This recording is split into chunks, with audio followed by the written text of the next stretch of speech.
There is a generation that mastered the art of looking fine. They were the children who let themselves into empty houses after school. The ones who reheated leftovers quietly. The ones who figured things out alone before they were emotionally ready to. They learned independence early, not as a badge of honor, but as a necessity. And the world applauded them for it. Generation X, born roughly between the mid-1960s and early 1980s, grew up in a cultural atmosphere where survival mattered more than sensitivity. Divorce rates were rising. Economic instability was common. Parents were often overwhelmed, overworked, or emotionally unequipped. Therapy was not normalized. Mental health conversations were rare. And emotional validation, that was almost non-existent. So when a Gen X child felt afraid, overwhelmed, confused, or hurt, they quickly learned something very important. Their feelings were inconvenient. Not necessarily because their parents didn't love them, but because the environment did not have space for emotional complexity. And when a child senses that their emotions are too much for the adults around them, they don't stop feeling. They stop expressing. That is where emotional suppression begins. Emotional suppression is not the absence of emotion. It is the containment of emotion. It is the ability to swallow tears mid-sentence. To laugh when you're uncomfortable. To say, "I'm fine," when you are unraveling inside. Psychologically, this becomes a learned survival strategy. The brain decides very early that safety comes from control, especially control over visible emotion. Gen X children became experts at this.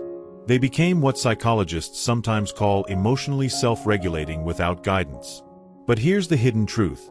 Self-regulation without co-regulation can turn into emotional isolation. When a child is left to manage big feelings alone, the nervous system adapts by minimizing expression. The body goes into a quiet form of survival mode.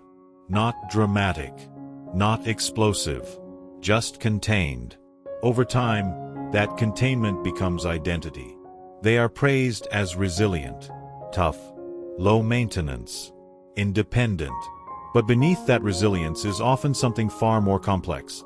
Accumulated emotional history that was never processed. And it didn't stop in childhood. As they grew into adults, many Gen X individuals carried that same conditioning into relationships. Instead of saying, "That hurt me," they say, "It's okay." Instead of expressing overwhelm, they handle it. Instead of asking for support, they become the support. They are often the stable ones in the room. The calm ones. The reliable ones. But reliability can sometimes mask suppressed emotional needs. For women in Gen X, the pressure was even heavier. They were expected to be strong but not loud. Capable but not confrontational. Emotional but not too emotional. Many learned to perform emotional labor silently, managing households, careers, children, relationships, while pushing their own emotional experiences to the background. And when you repeatedly push your own feelings aside, something subtle happens inside the nervous system. Suppressed emotions do not disappear. They are stored. The body keeps the score in quiet ways. Chronic tension, unexplained fatigue, difficulty identifying feelings, emotional numbness that gets mistaken for maturity. This is why many Gen X adults struggle not with feeling, but with naming what they feel. If you were never taught emotional vocabulary, you grow up fluent in responsibility but not in vulnerability. Instead of saying, "I feel unseen," you say, "I'm tired." Instead of saying, "I feel emotionally unsafe," you say, "It's fine." Instead of saying, "I need help," you say, "I'll handle it." This is not weakness. It is conditioning. And here is where the concept of hidden trauma becomes important. When we hear the word trauma, we often imagine extreme events. But psychology recognizes something quieter. Chronic emotional neglect, repeated invalidation, growing up too fast, being the responsible one too early. Trauma is not only what happened. It is also what didn't happen. The comfort that wasn't offered, the reassurance that wasn't spoken, the emotional guidance that never came. Many Gen X children experienced what could be called invisible wounds. No headlines. No dramatic stories.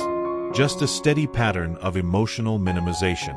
And because it was normalized, They often do not even recognize it as trauma. They say, "It wasn't that bad."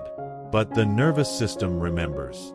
Long-term emotional suppression activates stress pathways in the body.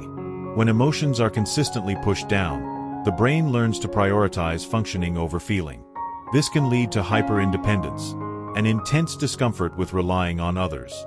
It can create over-functioning patterns, where someone takes on more than they should because that is what feels familiar. It can also produce emotional numbness, not because the person lacks depth, but because their system learned to dial down intensity to survive. What looks like strength is often adaptation. What looks like detachment is often protection. And what looks like indifference is often unprocessed grief. There is a quiet grief many Gen X adults carry. Grief for the childhood they didn't get to emotionally experience. Grief for the softness they had to abandon. Grief for the vulnerability they were never taught was safe. But here is the powerful shift happening right now. Many Gen X individuals, especially women, are beginning to awaken emotionally. In their 40s and 50s, something surfaces. Feelings that were once manageable begin to demand attention. Old memories carry new emotional weight. They start asking questions they never asked before. Why do I struggle to open up? Why do I always handle everything alone? Why do I feel exhausted even when I am successful? This is not breakdown. This is psychological integration trying to happen. When suppressed emotions finally rise, it is the nervous system saying, "We are safe enough now to process." And that is revolutionary. Because for the first time, many in this generation are learning that strength and vulnerability are not opposites. That resilience does not require silence. That emotional expression does not equal weakness. It equals wholeness. Generation X survived an era that did not prioritize emotional literacy. They became self-sufficient, resourceful, and adaptable. But survival is not the same as healing. Healing requires language. Healing requires acknowledgement. Healing requires permission to feel what was once swallowed. And the most powerful thing about this generation is this. Once they understand something, they move with depth. Once they decide to break a cycle, they do it intentionally. Once they give themselves permission to feel, they feel profoundly. The silent children are becoming emotionally aware adults. And that is not a sign of fragility. It is a sign of evolution. Because the strongest thing a person who was taught to suppress can do is finally allow themselves to feel. To the generation that learned to survive in silence, your strength was never the absence of emotion, but the courage to keep going. If you are just now understanding your hidden feelings, be gentle with yourself. Awareness is not weakness. It is healing beginning. Here, we explore the deeper psychology behind silence, trauma, and emotional growth. Subscribe to the Inner Mind Psychology for powerful, insightful content that helps you understand your mind, your past, and your path to emotional wholeness.